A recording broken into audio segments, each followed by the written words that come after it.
Paper में। अब आप ये मत सोचना कि सर आपको डेटा सबने थोड़ी दिया होगा, ज़्यादा 3 से 4 इतना ही होगा 140 प्लस वाले बच्चों का डेटा। 140 प्लस एक्सेल सीट पे आ जाओ, वहाँ शायद चीज़ें बिगड़ेंगी नहीं। भाई एक बार बच्चों को सामने कैमरा दिखा। चार्जिंग जरूरी है क्या रेगुलर? हद हो रही है तुम।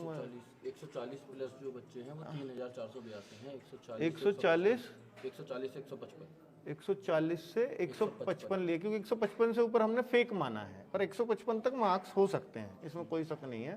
तो वो हालांकि बहुत ही कम बच्चों का डेटा था 155 प्लस। तो ये कितने बच्चे हैं 3482 दिखाओ कहाँ आ रही है संख्या? सबसे नीचे। अच्छा 3482 बच्चों के 140 प्लस मार्क्स हैं।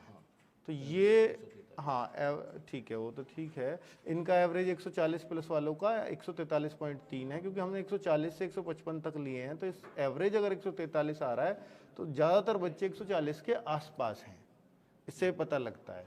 150 प्लस बहुत ही कम होंगे। चलो हाँ 150 प्लस भी देख लेते हैं। 150 प्लस 130 बच्चों की संख्या है 150 प्लस, तो जो हो सकती है। पर जैसे 158.85 मुझे लगता है कि ऐसे मार्क्स बनेंगे नहीं। 151.85 हाँ 151.85 बन सकते हैं क्या ऐसे मार्क्स इस नेगेटिव मार्किंग में? बन सकते हैं सर। चलो आगे आओ।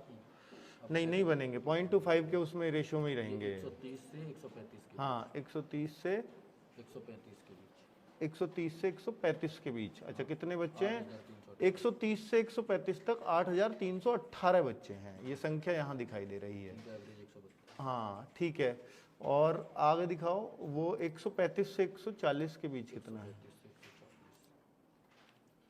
135 से 8000 वो 6200। हाँ तो ऊपर घटता जाएगा। वो ये 6271 बच्चे हैं, वो 8000 कुछ थे।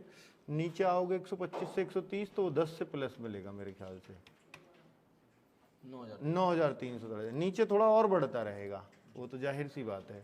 ऊपर चलोगे थोड़ा कम होता चला जाएगा। 120 से 130 19000 सबसे ज़्यादा बच्चे हैं। 120 से 130 की रेंज ली है हमने पूरी, तो 120 से 130 तक 19000 बच्चा है टोटल, 19079।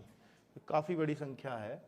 और 140 पे भी पार 3000 बच्चा है। तो ये मुझे लगता है कि ओवरऑल पूरे पेपर में यही होगा, क्योंकि मुझे लगता है कि भाई अगर 1-8% बच्चों ने डेटा नहीं दिया होगा 140 प्लस वालों ने, तो 3000 बच्चे ही ओवरऑल होंगे पूरे पेपर में। अब आप ये मत सोचना कि सर आपको डेटा सबने थोड़ी दिया होगा, ज़्यादा 3 से 4 इतना ही होगा 140 प्लस वाले बच्चों का डेटा।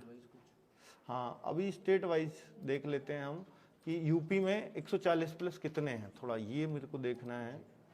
यूपी में 140 प्लस 21 से 51। ओ तेरी, यूपी में ही है क्या ये सारे के सारे? यूपी में 140 प्लस टोटल 3000 कुछ थे, तो 2151 बच्चा तो यूपी के अंदर ही है जिसके 140 प्लस मार्क्स है। अब इसमें से कुछ फिजिकल में रहेगा वो अलग बात है, बट क्योंकि अगर हम वैकेंसी देखेंगे मेरे ख्याल से 1700-1800 वैकेंसी हैं यूपी के हिस्से में। अगर फीमेल तो अगर मैं फीमेल देखूं 140 प्लस वाली 144 यूपी। हाँ यूपी की फीमेल 140 प्लस वाली 144 हैं। 130 प्लस वाली देखना फीमेल यूपी में। ऐसे बच्चों हम हर स्टेट वाइज ये करेंगे तो आपको पता है ना कितना टाइम लगेगा डेटा में। 734। तो 734 महिलाएं यूपी के अंदर 130 प्लस मार्क्स कर रही हैं। 734 महिलाएं, जो एक अच्छी खासी संख्या है। ठीक है, तो बच्चों इस तरह से हम अपना डेटा लगातार एनालिसिस करते रहेंगे। हम कैटेगरी वाइज भी करेंगे इसको, तो आपको भी पता है कि आप अगर स्टेट वाइज देखेंगे तो कितना वक्त लगेगा इसमें। ठीक है, तो ये समय मांगता है। फिर हम देखेंगे कि कौन सी कैटेगरी जो शिफ्ट है उस शिफ्ट में कौन सी आसान आई है, कौन सी मुश्किल आई है, तो उसका भी एवरेज लगाएंगे सारी शिफ्ट वाइज। तो अभी जस्ट मैं ये बता रहा था आपको कि मोटा मोटा एक आपको आइडिया दे दूं कि 1,05,000 बच्चों का लगभग हमारे पास डेटा पहुंच चुका है। और ये एग्जैक्टली मुझे लगता है कि 1-8% बच्चों का नहीं कहता, पर जितने बच्चे सेलेक्ट होंगे इन 25 से 26,000 जो वैकेंसीज हैं, क्या होगा दोस्तों, आपका रिजल्ट घोषित किया जाएगा, कट ऑफ आपकी लगा दी जाएगी। जैसे ही कट ऑफ लगती है दोस्तों, आप क्वालिफाई अगर कर जाते हैं तो आपको फिजिकल के लिए बुलाया जाएगा। फिजिकल की अगर मैं बात करूं दोस्तों, तो फिजिकल आपका जल्द से जल्द 1.5 से 2 महीने के अंदर अंदर आपका फिजिकल कराने की यहाँ पे पूरी तैयारी की जा रही है। सारे सेंटरों की डिटेल्स दोस्तों पहले से ही हो चुकी है, सारा कुछ डाटा इन्होंने कलेक्ट करके रखा हुआ है। अब तो सिर्फ दोस्तों ये करना है कि फिजिकल के लिए बच्चों को कब बुलाया जाए।